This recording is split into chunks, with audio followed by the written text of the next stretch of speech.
eliminate all of the old, outdated laws that we have on the books. It's just wasting time and confusing things judicially. So maybe that's something Elon can do with his whole efficiency task, as he's getting rid of government bloat and trying to make things run more smoothly and stop wasting all of this taxpayer money that the Democrats and the Uniparty just love to do. It's not their money, right? So what do they care? As long as they keep stuff in their pockets with it, they don't care where it comes from. They don't care how they get it. They just want to make sure that the money train just keeps flowing, keeps flowing, keeps flowing.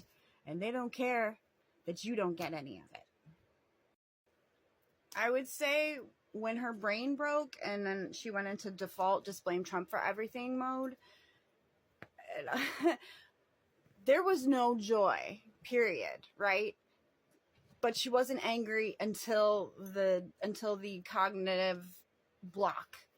Then I think it was frustration because blaming Trump wasn't working. She was getting pushback for her crappy answers or lack of answers, and her being constantly saying, Brett, you and I know. Well, you and I know Trump. I know you know. When they do that, they know you don't know because you don't agree with them. But they want to make it sound like you do. So they'll be like, I know you know. No, I'm sorry. We're not pals. We don't agree. And no, I don't know what you're talking about, Kamala. When you want to just keep blaming Trump for everything, including the things that have been happening for the last 3.5 years under your watch, under yours and Joe Biden's watch. You're the second most powerful person. How scary is that? Kamala was our second most powerful person. And she could barely speak in public. I mean, what the heck? How did we end up with a president who couldn't speak coherently and a vice president who can't speak coherently? At least Kamala can read a script and not screw up. Our current president, Joe Biden, he can't do that. But you know what's funny is ever since he dropped out of the race, you guys feel like a little more of an endearing element coming out of him, like this, like angry grandpa, but like revengeful angry grandpa thing. Like, I like it. I think it looks good on Biden. Yeah, he's still a child sniffing pervert, but I like the fact that he is trolling Kamala and her administration. Appreciate that. I think he actually has a good talent for that. But that's about it. Definitely not good at running a country. Look where we are right now. Kamala literally needs somebody like sitting by her side to kind of like I think that Tim Walz in the was it the 60 Minutes interview? One of the interviews. One of her first interviews. Where was that? I don't know if it was 60 Minutes, was it? But Tim Walz is sitting next to her as like an emotional support dog. He's just there to nod his head and be like, that is right. And maybe add like a few words of support. And that's what she needs. And we can't have a president like that.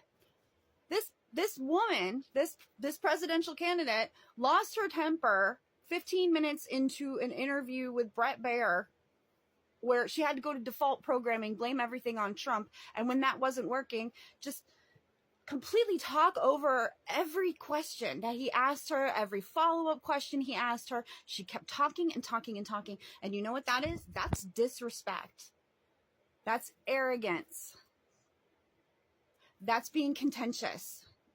Do you want a president that's like that? Disrespectful to the people that she speaks to the point where she talks over them. She's a terrible listener. She's not listening at all. She has her pre-programmed answers and she wants to get those out. Unfortunately, her pre-programmed answers all had to do with blaming Trump for everything and not explaining any of her policies. And towards the end of the interview, it was going so bad that her people were like giving Bret Baier all sorts of signs like, wrap it up, hurry up, get it out of here. She was already 15 minutes late for the interview, mind you. So they wanted to wrap it up early, get her out of there. Bret Baier still had questions to ask her. He was unable to because they wanted to peace out as quick as possible. I guess you could say that she filibustered well, but the whole point I thought of this was to kind of get people that were not going to vote for her or I wouldn't even consider voting for her, to at least understand where her policies lay, how she's planning on putting these things into play. If she does become president, who is this going to help? Who could this potentially hurt? Nothing. We don't even have a theory as to how her policies are going to work. It's silly. It's like the Green New Deal proposal that AOC wrote up that sounded like it was written by a 13-year-old idealistic teenage girl. These are Kamala's policies, except that they're Joe Biden's policies. And to wrap things up, if you think that you're voting for change, if you think you're voting for joy, all you need to do is look at the people at the Trump rally. They're so excited. They're so happy to be there. They're so happy to hear from him. You want to say he's negative all the time, but he makes us laugh. Even in dire situations, he'll still make you laugh, because some of the funniest things are some of the most tragic things, and we have to turn them around and laugh at them. Otherwise, you'll cry at them. And Trump is good at that. And the problem is that the mainstream media doesn't understand humor. And a lot of the people on the left don't understand humor anymore, because they won't even allow themselves to get to that point of humor, because they're just offended and immediately shut themselves off. Don't be like that. Let things kind of sit in your head a little bit before you allow yourself to emotionally take off wherever it is that you're going. Think about it. Is this serious? Is this joke? Is this in jest? Is this just humor? What is it? Anyway, I suggest you watch the interview. Watch the Kamala train wreck for yourself, and you'll see what I'm talking about. It was bad. It wasn't as bad as Joe Biden's debate as far as crashing her campaign. But it was bad, and I don't think she reached the audience that she wanted to, which would be mainly men. I think as soon as she opened her condescending mouth and started to give brat attitude, the guys kind of just turned it off. Do you want a president who's bitchy? I doubt it. They don't want to picture that as their wife, their sister, their daughter, any of those things. She emits all of the strong female type of things that are just they're a turnoff. They're a turnoff to people like me. They're a turnoff to men specifically, I would say. Because she's the type of person that calls her husband Dougie in front of everybody else. She will emasculate him. She will emasculate you. She will emasculate America.